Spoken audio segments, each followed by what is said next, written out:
the organizers of the event, my respected co-speakers today, ladies and gentlemen. I think we are at the eve of a very important presidential election. It is important because it will decide our future, not only for the next 5 years, but for a long period to come. These decisions have long-lasting impact. That's why as citizens, I'm glad that you are here and you have shown a keen interest and you are willing to listen and to take an informed decision. Just take a case. We can all say easily,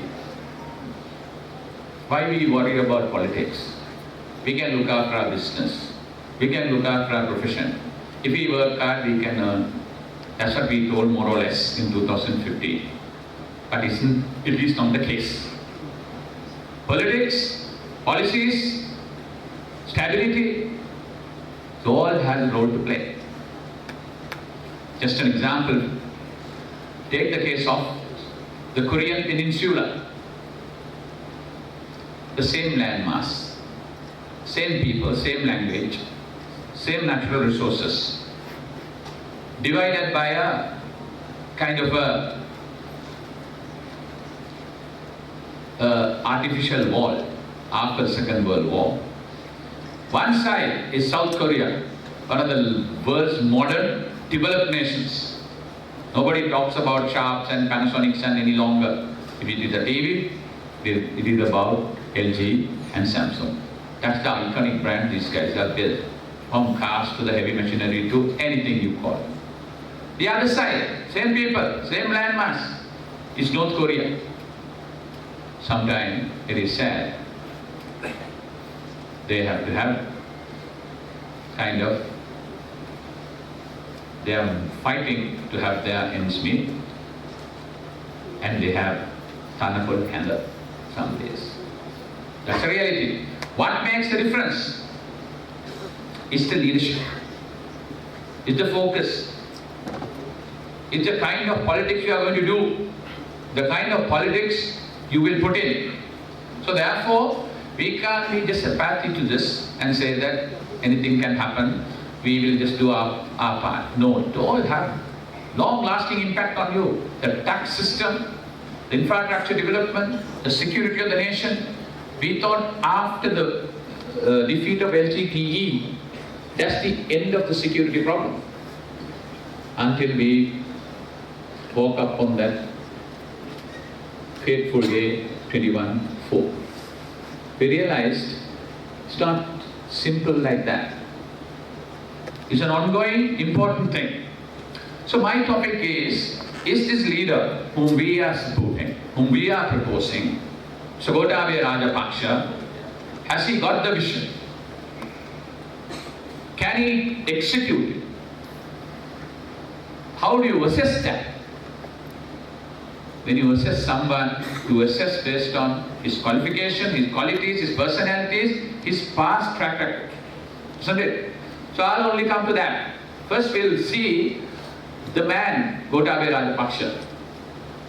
Because there is a segment of the society paid to write total negatives about it. And there is a segment of the society try to make him like a ghost. We know him very well.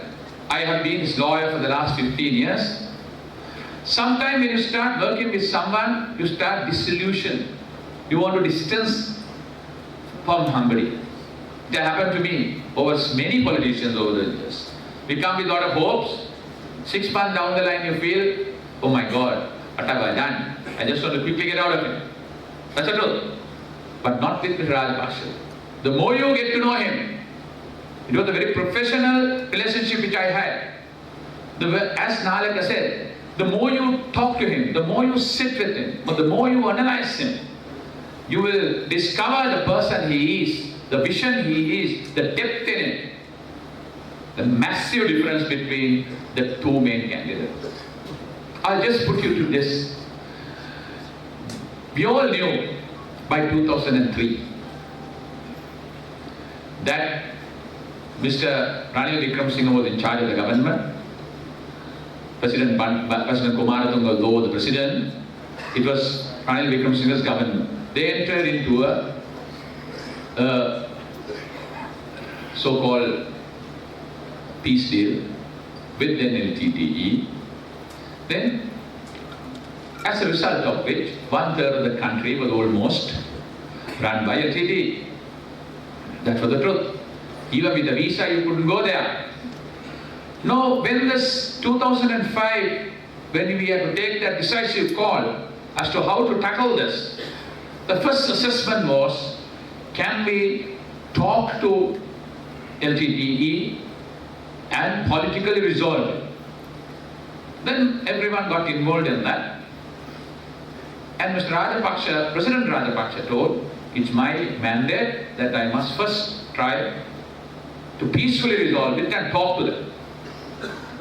And Mr. Rajapaksa, Mr. Gotabaya Rajapaksa said, yes, that's fine. I have no problem with it. But being an astute military officer and somebody who has common sense in him, he knew LTT most probably was not sincere. Because that's simple. From Timpu to Indian intervention in Sri Lanka in 87, to the discussion with President Premadasa and Chandrika Kumaratunga, LTT made use of it to regroup and come back. So he said, we'll go with open mind, but we cannot get ourselves taken by surprise. So get ready. That's the instruction you gave. So then, Eric Solheim recently was saying, in 2005, after Mr. Mahinda Rajapaksa won the election, in that administration, no one, including himself, that is Solheim, Roe in India, and who is in Europe, thought that LTT could be militarily defeated. One man differed. That was Mr. Rajapaksa. That was the truth.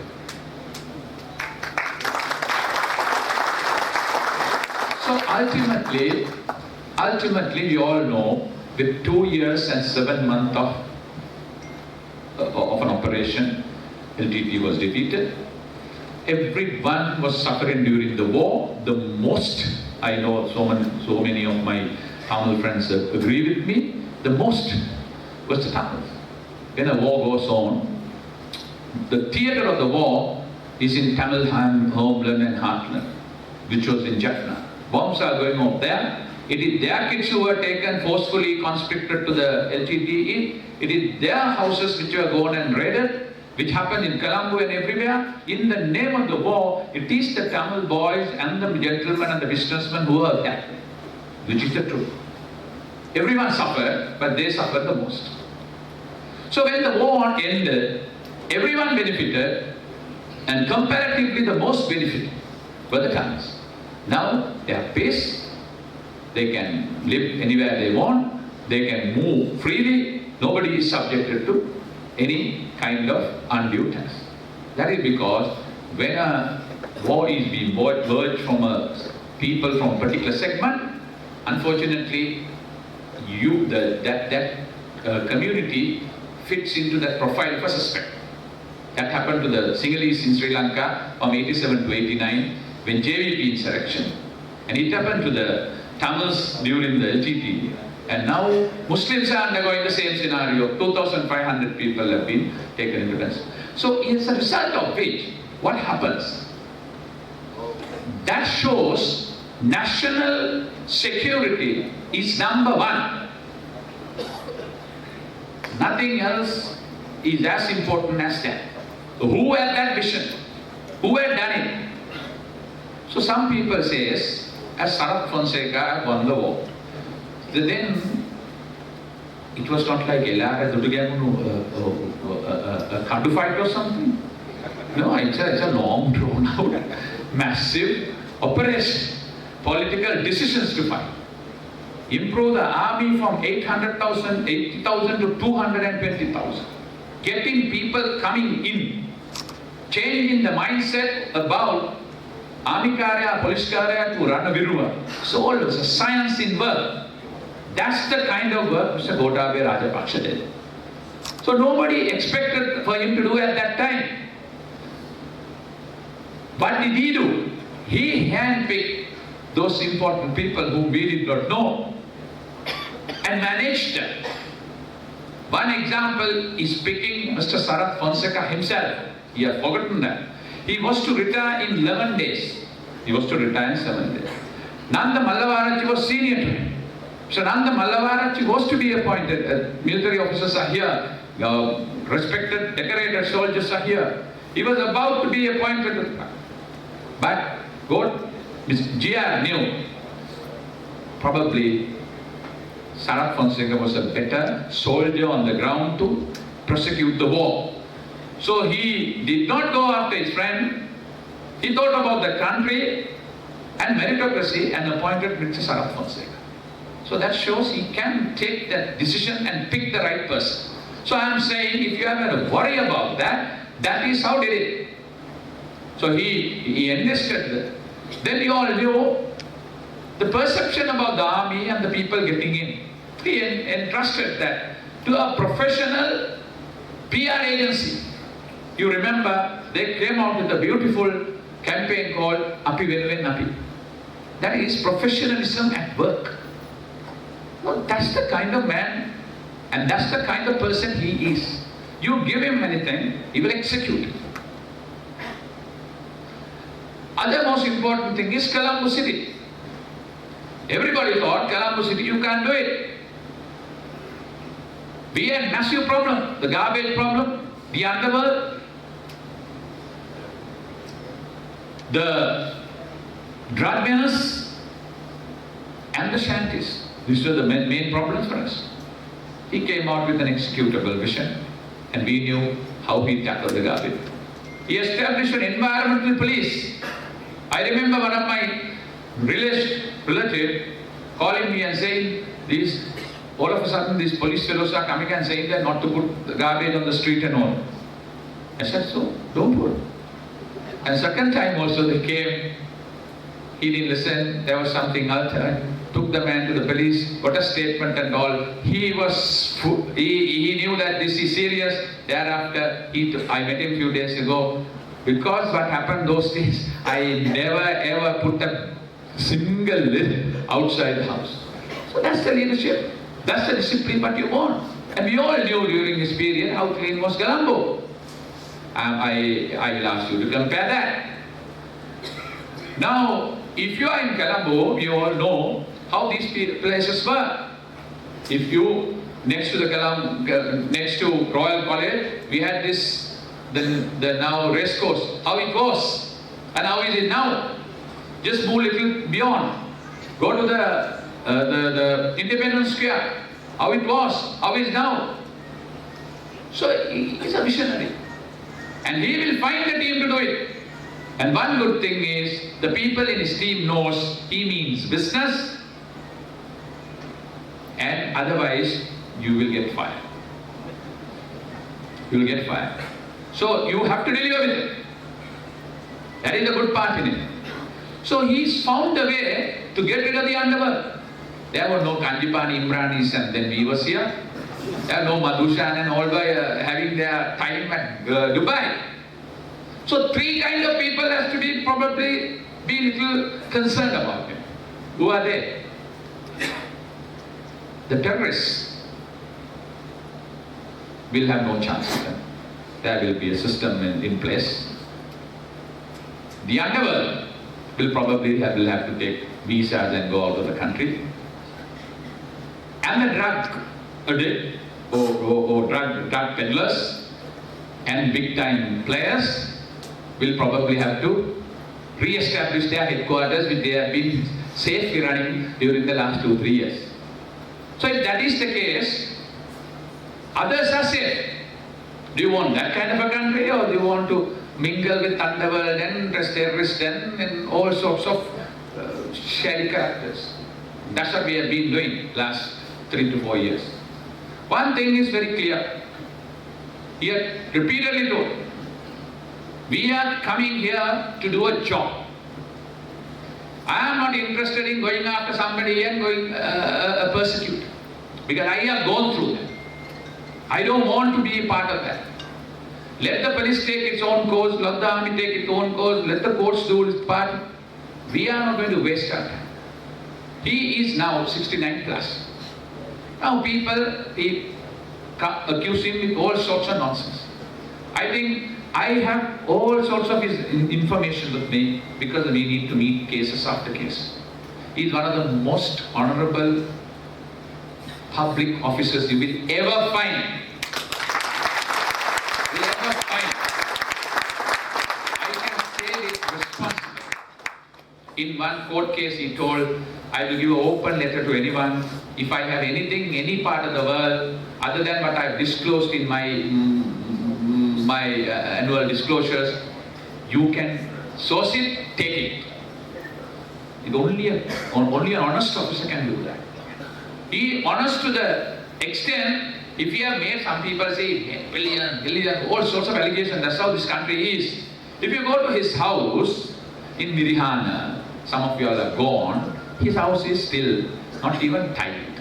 Not even tiled. It's the old house which he built when he was an army officer. And his wife also was an army officer, by taking a bank loan, and that is where he lives here. Now, even now. So if he has made billions and billions, if he is 70 years old, what's the point of making that money? What's the point? If she can live in a luxury house, if he is still in a house where he doesn't have even some tile on the floor, what's the... So this, don't be moved by this. The third concern, probably I know you all must be having, and people have put that into the mind, is that he's a racist. Absolutely false. It's a meritocrat. Two just examples before I come to the more substantial thing. I've been his lawyer for the last 15 years. You know how sensitive a lawyer could be. Unless you have confidence on somebody, you can't retain somebody as your lawyer. And particularly somebody who is aspiring to be the president of the country, and his candidacy has to be protected. So I don't think if he's a racist, or he is treat people on that basis, he could have retained me for such a long period of time. I could have given him the 100% with so much of passion, unless I also had respect for him. I wouldn't have respected someone if he wouldn't have respected my race, my religion, and treated everyone as Sri Lankan. And I'm absolutely confident that he is Lankan. I'm absolutely confident he will treat people with merit.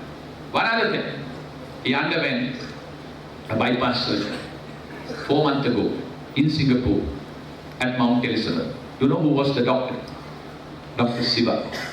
He is one of Sri Lankan born, world-class cardiac surgeon, a Sri Lankan Tamil. If he was a racist, will he give his heart to be operated, open his chest by a Sri Lankan born Tamil? Nobody talks about this. Nobody talks about this. It's very unfair. That's one of the reasons that I thought it's unfair to brand him. He's not like that. He's a meritocrat. He loves this country. He has a vision for this country. Otherwise, there are two choices. Nobody was persecuted like him during the last 4.5 years. No one. They established a special police like FCID to go after him. Established new courts. Changed the law. Day-to-day hearing to prevent good lawyers appearing for him. With all those things. But we all were so passionate to protect him, including Mr. Ramesh Silva, because the more you talk to him, the more you sit with him, we knew this is the man who could take this country to the next level. That's why we all thought we must support him. So it's important that that kind of leadership won't come all the time. Once in a way it comes. So what do you want? He has a track record which he has done very well. He's a meritocrat. Whatever given to him, he has transformed it. He is honest. I don't think he wants to make money at this age of life. And he has one son, he is well employed, and you won't even know him up to now. You would have seen his wife, Ayoma, so simple, so down to earth, so graceful. So isn't in him we see somebody who we are looking for. The most important thing is, particularly to the minority community, how he handled the Colombo shanty issues. He doesn't just come and talk, just like the other candidate. Other candidate, with all due respect, I have taken down 16 instances. He's saying the first thing after the election he will do. He'll go to Anuradhapura,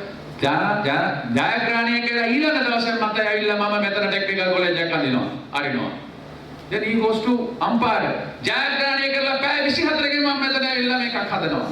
So you will never hear that from Siraj. He will never say so.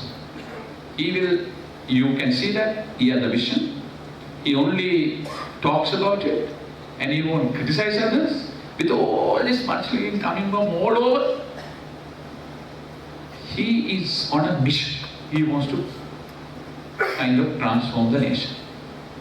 In Colombo, we all know 46% of the Colombo city population, not the people who come to work and go back, but Colombo city population lives in these shanties. 1,500 of them. 1,500 of them. So he was so worried for them. UMP governed this Colombo city for 50-60 years. Nobody thought of that. Nobody thought of that. Why that? They want to keep them in the same condition so that there is a captive market. Go there, give little bit of freebies, get the votes. This man never thought like that. What did he do? He thought, if these children, these people who live in the shanties are under heavy pressure, no sanitation, sometimes for 50 people, one toilet, they take turns to sleep within our own country. If you go to Appalachia, there's 15,000 people in probably 1 acre. That's a sad part of that country. That's a sad part, that's a sad reality. He thought about that. The kids are prone for drug peddling, underworld. So he thought when the entire country is moving up, this is not today, that now we are going this as now like a show from 6.7% to steadily going downwards. The last quarter was 1.6%. We had barely managed to beat Afghanistan's achievement with this set of people, 2.7% for the last year. That's the truth. I mean, this is none of these things are some Mangala kind of gossip. This is all absolute truth. Now, when he wanted to do that, what did he do? He realized we need to have a holistic approach to this, help them come out of this, and he decided whether we could give these families some housing somewhere else. Now then he realized, no, even if you give them housing, these people will go there for 6 months, sell that house and come back again to the same shanties. So he said we need to uproot these shanties, take away these shanties, come out with modern housing. Nalaka showed you, not this guinea petties. Not with guinea petties. No, this is the vision of the man. He's passionate about it. Said it uplift. So in 2011, he came out with this ambitious program to build 50,000 houses, 50,000 flats. Now, you can now see about 8,800 has come, and some man has put this name and Yakada Miniha Bedala Deno, but that's the truth. When we try to relocate them to get the land, because for you have to get uprooted and then build the flats and give it to them.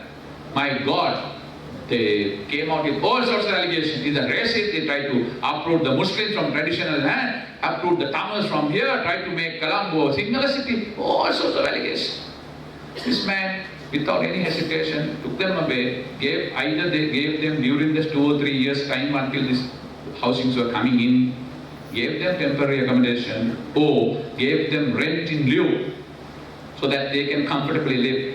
Now these houses have come from Sahasrapura to here in the behind this Havelock City, Mayura place, to the Tata housing which has come up in Slave Island. 78 to 80% of those houses have gone to minorities in Colombo. That's Tamils and Muslims. It was not given to them because they were minorities. No, that's not the criteria. It was given to them because they were the people who were living in those shanties. So what does it show? For him it doesn't matter. For him all are Sri Lankans. That's where we should go. That's why we are in this state. It's time that we think as Sri Lankans. We can't have particular solution to a Muslim community, particular solution to the Sinhala community, particular solution to the Tamil community. No, we should have a holistic solution to all the Sri Lankans. That's what we call it as inclusive nationalism. We need to have everyone on board on that. The moment you call yourself a Muslim Congress, others have no place. Isn't it? If a Muslim Congress, others can't be there. Or also a Muslim Congress, even worse. Or you call yourself a Tamil National Alliance, only Tamils. Or you call a single Urban, only Sinhalese. So you want to that, as Dr. Godaheva said. We want that to continue. 71 years we have been fighting this nonsense. But now 10 years after that, 10 years after, 10 years after, 10 years after, some calamity. 56, 58 riots. 71, first youth uprising. 78 riots again. Tamil was in the receiving end. 83 Tamils were in the receiving end. 87, 88 again our youngsters. Then a prolonged war. Now the Muslims. We can't go on like this. We need to find the way to create that Sri Lankan identity. And Mr. Gotabaya Rajapaksa understands more than anyone else. He understands, for him, like my passion is law. My pet subject is law. I love my profession. Just like him, for him, it's security. He loves it. He knows he can't create a country without peace. You can't have peace without security. You can't have security without national integration. He understands that. So I'm sure he will deliver. And he will deliver, and he understands that for that purpose he will look after all Sri Lankans as Sri Lankans. He's determined to do that. So in the light of that, I would advise, and I will request you all, just look at some success stories in our region. Now, you need to, it's a give and take. Everybody has to do it. While the majority must give a helping hand and lending hand to the minorities also have to reciprocate. It is a two-way traffic. If you look at Singapore, more or less like us, 60% of them are Chinese, 20-25% Malays, 10% Indian origins, Sri Lankan origin Tamils. So there the majority leader was Lee Kuan Yew. Everyone else cooperated with them. Didn't ask for separate solution, separate province, all sorts of things which is not interest. I don't think ordinary people are interested in. They got together and developed the nation and the country, and everybody is safe there. They are prospering. And in some of the indications, the world's most developed country today. In some of the things. In just 40 years, 50 years. So it's possible. Look at Malaysia, the other way around. 55 to 60% are Malays, 30% are Chinese, and 10% again Indian and Sri Lankan origin Tamils. Who was their leader? The leader of the majority. Who was it? Dr. Mahathir, everybody else cooperated with them. So in other words, without the support and the blessing of the majority, whether we like it or not, no country will develop.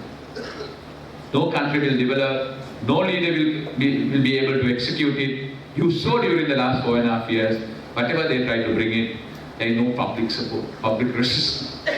So if you are interested in going on with the debate for the next 10 years also and say that to your grandchildren, for the last 80 years this is what happened, you can be with this Achar group of people with no vision. They are pulling to different sides. Oh, you are interested in seeing this country taking off, going to the next level, benefiting out of all those things. There is this one person, none other than Mr. Gotabaya Rajapaksa, because whether we like it or not, 70%, in my assessment, 65 to 70% of the Buddhists are going to vote with him, and he is going to win this election. It is not only me. Yesterday, Reuters you would have seen, Times of India you would have seen, Hindu Reporter you would have seen. So do you want to be part of this? This progress, inclusive victory, and claim yourself as part of this victory so that all Sri Lankans could stand. We are here to make a Sri Lankan president. We are not interested in making a single president. We are not interested in making a Muslim president. Then I should have gone and stood with Hizbullah. We are not interested in making a Tamil president. Then we would have gone and stood with Shivaji Lincoln. No, we are interested in Sri Lankan president. A Sri Lankan president who has the blessings of all Sri Lankans. So let's hope we all join to make that change and be a part of the progress so that Sri Lanka will really take